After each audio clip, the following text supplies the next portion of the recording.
Stephen Harper déclare la guerre aux Indiens. Ben oui, c'est commencé.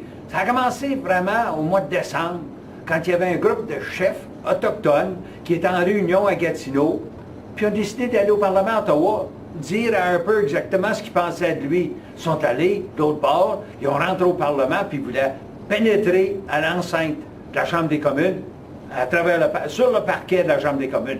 Les gardiens de sécurité ont dit, ça se fait pas, ça se fait pas. Monsieur Harper va venir vous parler. Ben, il n'est jamais venu leur parler.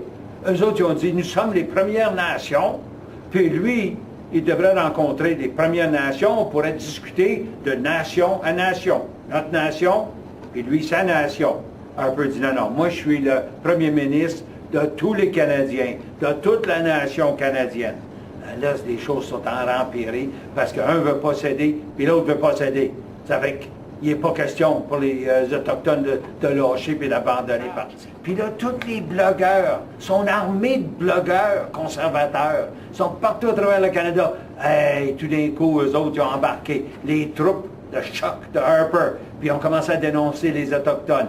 On voit ça dans les journaux, tous les jours, lettres aux rédacteurs, on entend ça à la radio, les lignes ouvertes, on lit ça sur l'Internet partout, on lit ça Twitter, Facebook, Mazan, bang, bang, on tape ces Autochtones. Puis les Autochtones, eux autres, se défendent le mieux qu'ils peuvent, puis ils s'en vont chercher de l'aide aux États-Unis. Ça fait que là, ça passe des journaux américains, puis des journaux en Europe.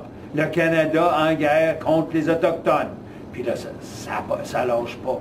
Ça pourrait continuer tout le printemps, puis même peut-être une partie de l'été. Puis moi, j'ai bien peur que ça pourrait finir une autre affaire comme Oka, il y a 30 ans. Je suis Richard Cléroux, pour une raison de s'inquiéter.